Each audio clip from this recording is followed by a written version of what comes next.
Yo Ninja, c'est Fit Batman, petite vidéo. Frédéric, sors de mon corps. Frédéric, sors de mon corps. Trêve de plaisanterie. Je vous ai préparé plusieurs petits papiers, parce que comme ça me permettra de ne pas m'égarer. Hein. On va se mettre bien. Attends, on va se mettre là. On est bien là, non? Donc, aujourd'hui, j'ai envie de vous parler de quelque chose de quand même assez important. Important pourquoi? Parce que ça touche à votre argent, ça touche à votre capacité à être des pigeons, à notre capacité, hein, je m'inclus aussi dedans. Parce que si je ne savais pas ce que je sais, eh ben, je me ferais très certainement avoir moi aussi, hein, parce que le cerveau humain, il est composé pour tout le monde de la même façon, hein, ou plus ou moins. Après, voilà, ce qu'il y a à l'intérieur, c'est un peu différent parfois. Est-ce que ça vous est déjà arrivé sur Facebook de voir des pubs? Un site qui sort de nulle part, avec marqué promo, vente flash, super produit, nanani, nanana, je ne sais quoi, j'en sais rien. Tu vois. J'ai pas de pub là sous la main parce que sur mon Facebook, il n'y a rien. Hein. Quand j'ouvre Facebook, il y a une citation, point barre. Bref, c'est pas là la question. Est-ce que ça vous est déjà arrivé de cliquer sur ces pubs, de tomber sur le site et puis bah voilà, d'avoir envie d'acheter le produit en question?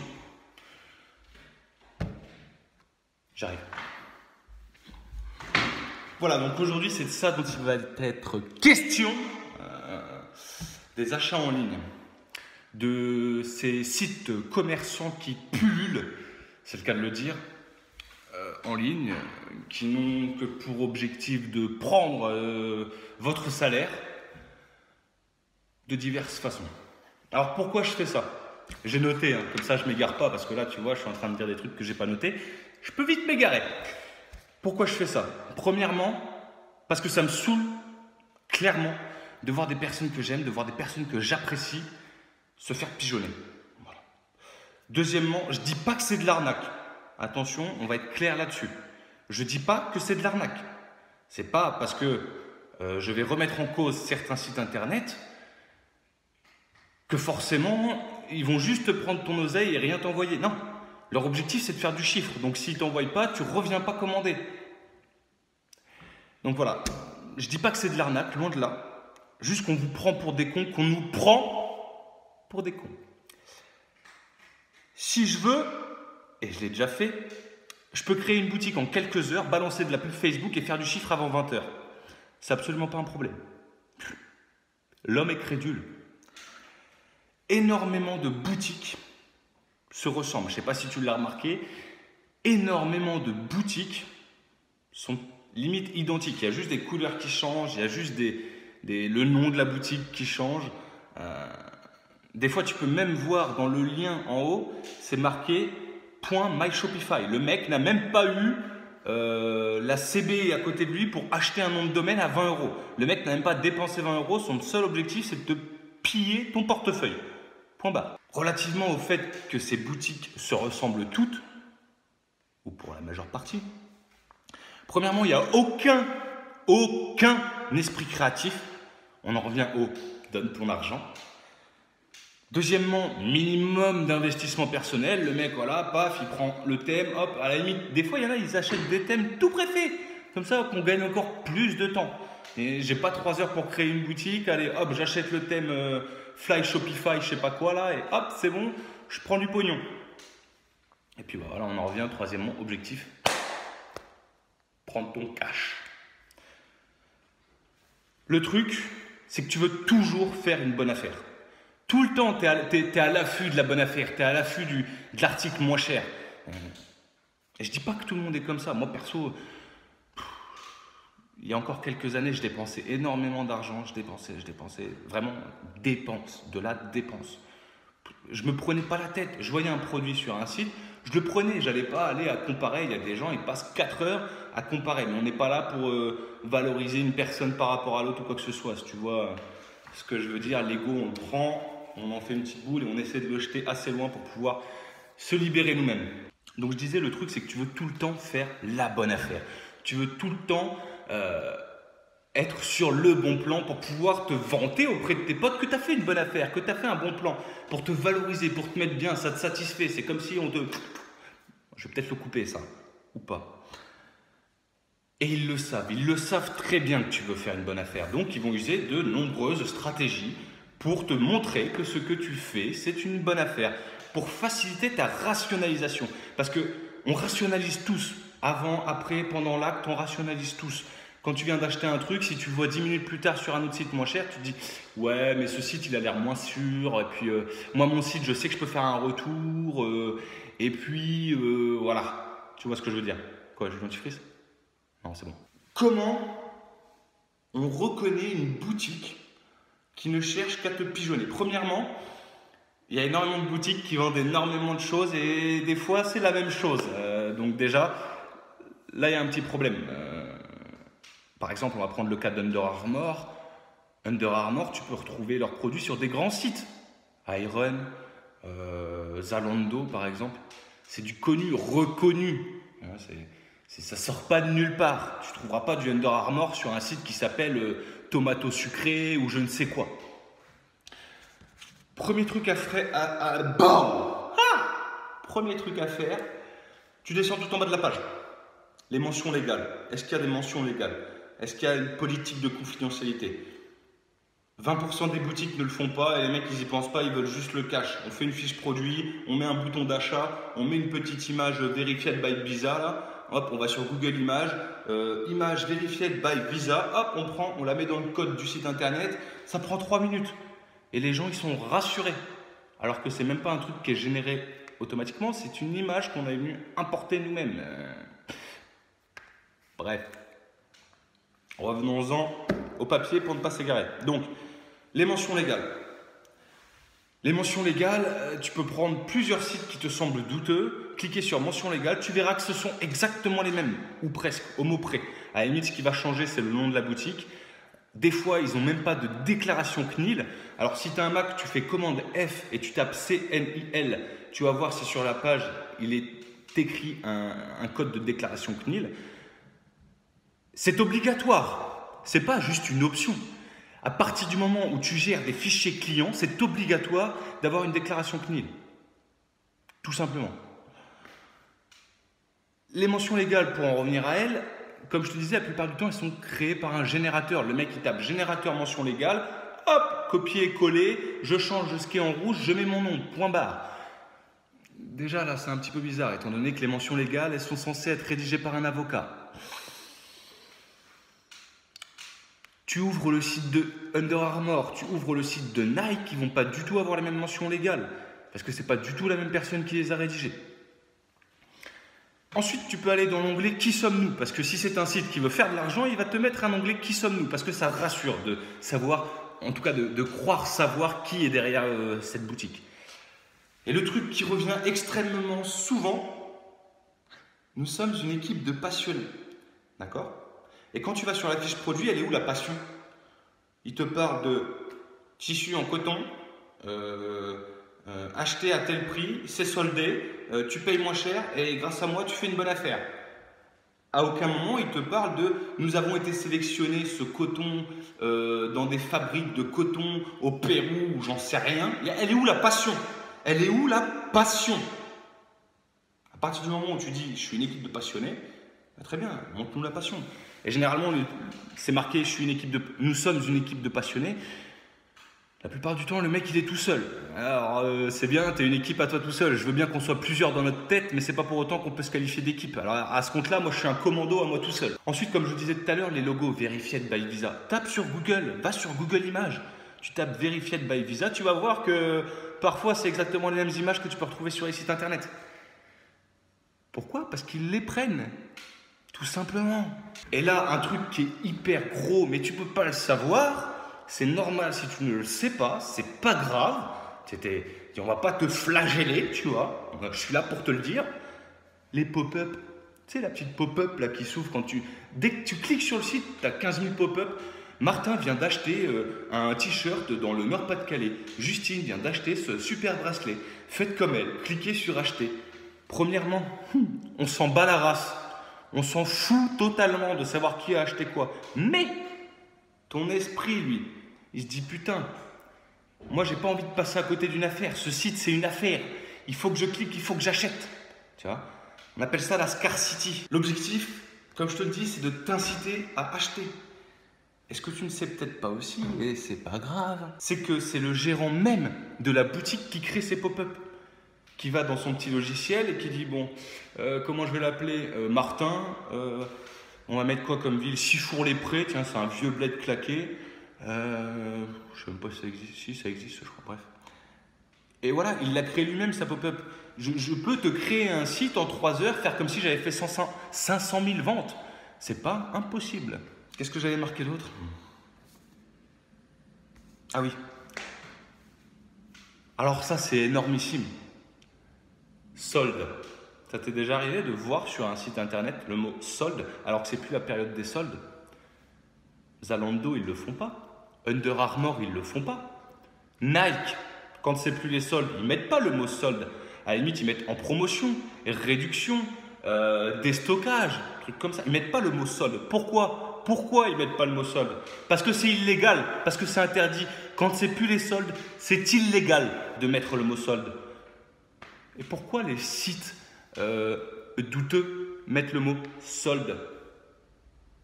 Bah parce que dans ton esprit de consommateur, dans notre esprit de consommateur, on comprend mieux que les soldes.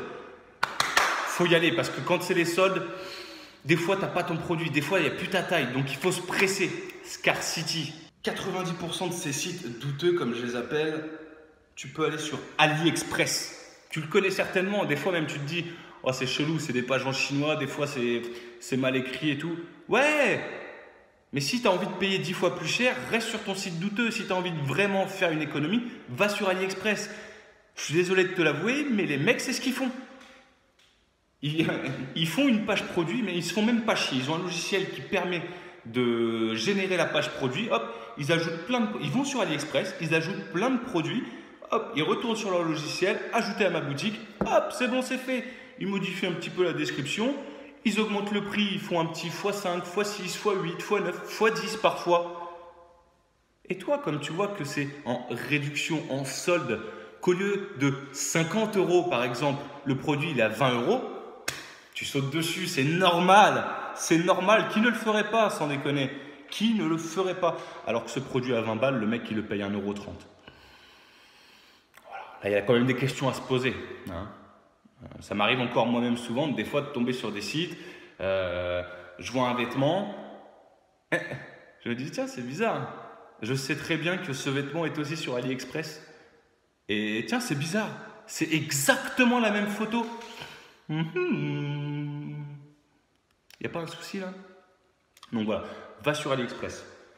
90% du temps, ils prennent exactement les mêmes photos. 90% du temps, ça vient d'AliExpress. Alors, il y a des sites qui sont faits par Shopify. C'est une plateforme pour créer des sites, pour créer des boutiques e-commerce qui sont très bons, qui sont très bien. Je ne dis pas que les mecs, ils vont t'arnaquer.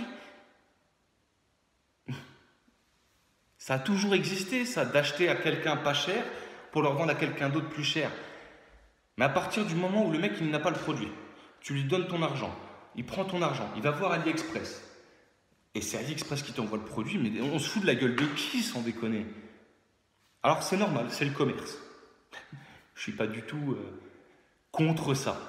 Je veux juste vous apporter ce regard, vous apporter cette connaissance. Un petit truc aussi très intéressant à regarder, ce sont les délais de livraison. Si c'est marqué 2 à 3 jours et que c'est un produit que tu trouves sur AliExpress, le mec peut avoir un stock. Il y en a qui ont du cash, qui font du stock et qui renvoient eux-mêmes les produits. Ils font un joli paquet. Comme ça améliore l'image de marque. Okay, on t'apprend ça dans les formations e-commerce. Ça améliore l'image de marque. Mais ce n'est pas pour autant que ça ne vient pas d'AliExpress. C'est pas pour autant que ça ne vient pas d'AliExpress. Il y en a qui prennent les produits, qui font de meilleures photos qu'AliExpress et qui te revendent le produit. C'est normal qu'ils gagnent plus d'argent parce qu'ils travaillent, les types. Ils ne sont pas là à se pignole derrière leur PC. Enfin, pas tous. Par contre, là où ça devient un peu gênant, c'est quand c'est marqué délai de livraison 3 semaines et qu'ils te balancent des trucs un peu chelous. Ils trouvent tous une raison spécifique, t'inquiète. On trouve tous une petite raison pour faire passer un petit délai de 3 semaines. Je ne sais plus quelle était la mienne. Attends, je reviens. On mettait quoi, nous? Ah ouais. C'est bon, je sais.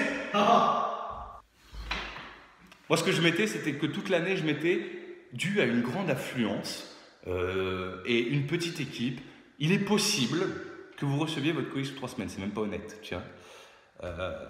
Non, en fait, ça vient juste de Chine.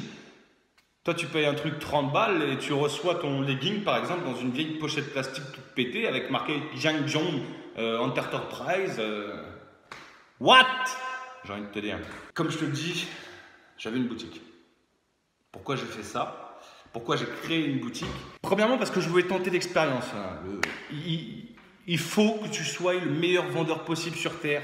Même si tu veux être salarié toute ta vie, si tu n'es pas capable de te vendre face à un patron, tu n'auras pas le poste que tu mérites, tu n'auras pas le salaire que tu mérites. Tu devras te contenter de ce que l'on te donne. Et moi, perso, ça ne me satisfait pas de me contenter de ce qu'on me donne dans la vie. Je veux pouvoir apprécier ce que je prends, apprécier ce que je vais chercher, tu vois. Et il faut que tu le veuilles aussi si tu veux. Enfin, non, tu fais ce que tu veux en fait, je m'en branle, tu vois. Mais dans ce cas-là, tu ne te plains pas, tu vois, tu te satisfais, tu es content et tu dis que tu es content et tu montres que tu es heureux. Et deuxièmement, et ça c'est quand même le plus important, parce que je voulais du cash. Ça ramène du cash, c'est une machine à cash. Ça brasse, ça brasse, ça brasse. Pourquoi j'ai arrêté maintenant? C'est là que ça devient intéressant si tu n'as pas quitté.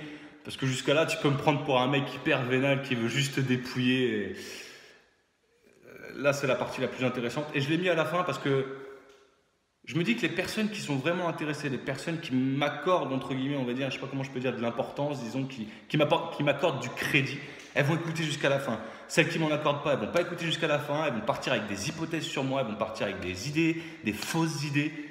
Et tant mieux. Elles n'ont pas besoin de savoir qui je suis vraiment, tu vois.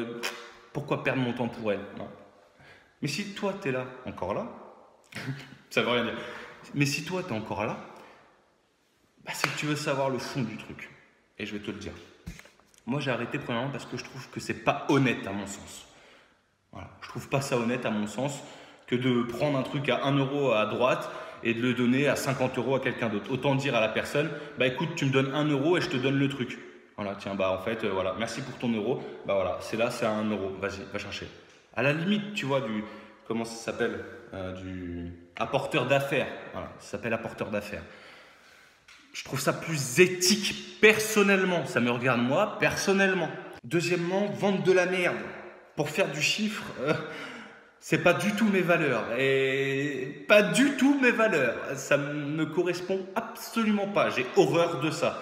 Je dis souvent, ne fais pas aux autres ce que tu n'aimerais pas qu'on te fasse et fais aux autres ce que tu aimerais que l'on te fasse. Comme ça, on pourra te le faire aussi. Éduque les gens.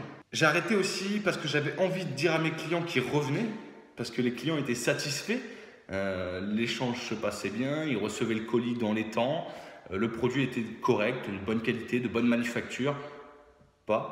Je recherchais quand même à avoir des produits, pas des trucs tout claqués, je cherchais pas à avoir des trucs tout pétés, je cherchais quand même à vendre à mes clients quelque chose un minimum qualitatif. Si je vendais un produit à 20 euros, il fallait que pour moi ça vaille 20 euros. Si ça valait pas 20 euros pour moi, non, c'était déjà complexe. J'ai eu beaucoup de mal à le faire. Mais c'était une très bonne expérience qui m'apportait beaucoup. Je ne serais pas ici en train de te faire cette vidéo, je serais pas... Il y a plein de trucs, tu vois, qui seraient différents si ce n'était pas le cas, si j'avais pas eu cette expérience-là. Et je suis très content de l'avoir eu. Mais comme je te disais, il y avait plusieurs clients qui revenaient, qui me refaisaient des commandes, qui étaient contents, qui envoyaient au service client, moi-même, leur satisfaction vis-à-vis de leurs produits, alors qu'ils avaient quand même payé 20 euros pour un bout de tissu dans un sac plastique écrit en chinois. Tant mieux, si les gens sont contents, moi je suis content.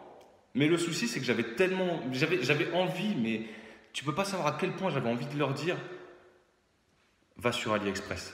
Pourquoi j'avais envie de leur dire va sur AliExpress? Parce que des fois, j'allais sur leur Facebook et je voyais que la majorité de ces personnes, elles faisaient partie de cette catégorie de personnes qui a un faible pouvoir d'achat, tu vois, voilà, j'ai 20 euros, je m'achète un pull, je me fais plaisir. Ouais, mais tu peux t'en acheter 5 à ce prix-là, tu vois. Et moi, ça me faisait un peu mal au cœur dans ce sens-là.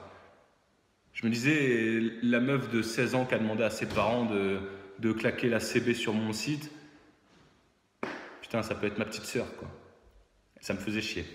Voilà, j'avais l'impression de profiter de la faiblesse des gens, de leur faiblesse d'esprit. Et c'était pas du tout en accord avec moi, pas du tout en accord avec mes valeurs. Et je faisais ça uniquement parce que je voulais du cash. Point barre. Donc j'ai arrêté. Je terminerai sur ça. Je terminerai sur un petit mot, sur 2 petites phrases. Arrêtez de vouloir toujours payer moins. Cherchez à payer mieux. Arrêtez de vouloir toujours payer moins et cherchez à payer mieux. Ce que tu ne sais pas te coûte de l'argent quotidiennement. Tous les jours, tu perds de l'argent par manque de connaissances.